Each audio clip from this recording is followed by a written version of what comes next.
Hi guys, welcome to my love story series. My name is Abidemi Tolulope Solomon.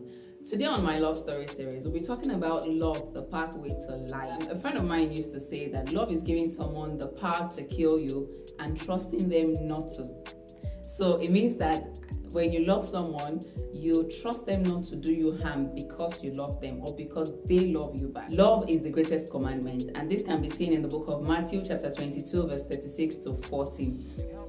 The Bible was saying that someone asked Jesus, he said, Rabbi, what is the greatest commandment? And Jesus answered and said, the first one is love God, with your heart and everything that you have. And the second one is like it, love your neighbor as yourself. I'm sure some people will be thinking that my neighbor is probably someone that's, that stays close to me or someone that is around me. But then loving your neighbor requires that you love everyone. Jesus Christ was also saying in one of his teachings that you should love your enemies. So loving your neighbor does not mean that it is someone that loves you that you do love back, but then it requires that you love even those that do not love you. Now, love is actually a very broad topic and it's all encompassing. So love is not just about loving your partner or loving your neighbor. Love is who you are.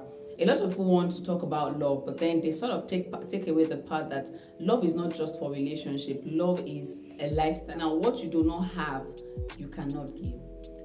When it comes to love, if you don't have love in your heart, Romans 5:5 says that, but the love of God has been shed abroad in our hearts. So it means that as a born-again Christian, you have love that has been shed abroad in your heart. It means that you have love on the inside of you. You are a love being. You're supposed to show love to people. But then when you do not understand that you are a love being, that you ought to show love to people, you will not be able to express love properly. Expressing love in this time is not just about friendship. It's not just about neighborly or family love. It's all encompassing. It encompasses your everyday life and even your relationship life. Now, when you love God, your love for God compels your love to man.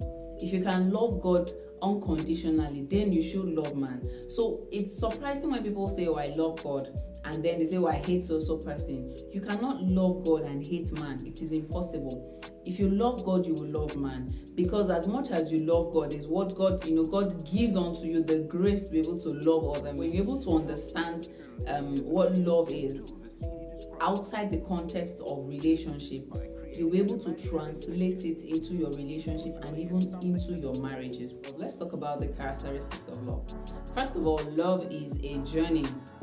I'm sure a lot of people do not know that, when it comes to love, it's a journey that you grow into, you become. It doesn't just happen. It's not just a sudden thing. Oh, bam, I'm in love, or love, bam, I'm in love being. No, it's a journey. You journey through love.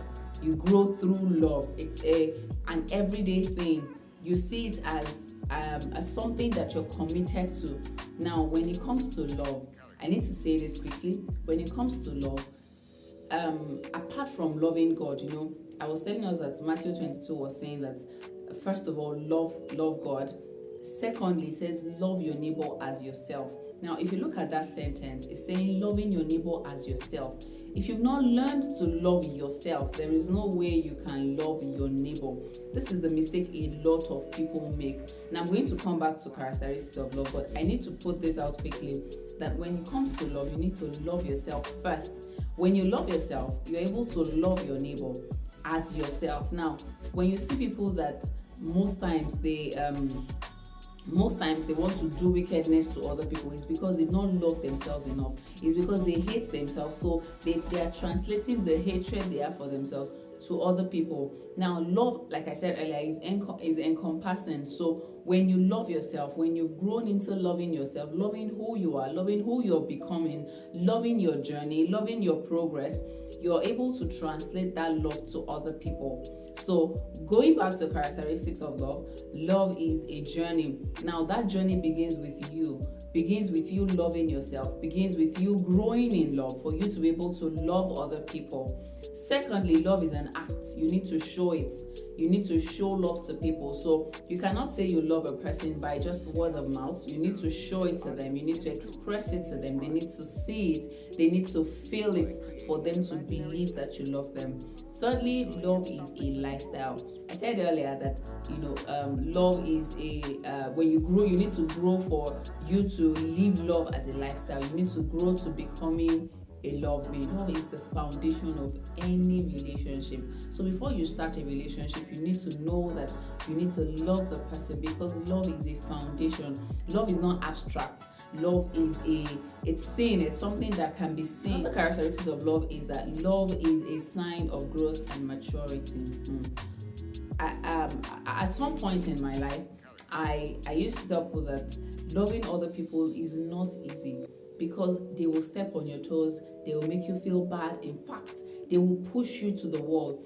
But a sign of growth as a Christian is not in showing for the gift of the Spirit, but it is in love. The fruit of the Spirit is love. So when you're able to show love appropriately, that is a sign that you have grown, that you're matured in the Spirit. The conclusion of this particular topic, love, the pathway to life, is that when you love, you live. When you love, you're a better person. When you love, you're growing, you're helping people grow and you're growing.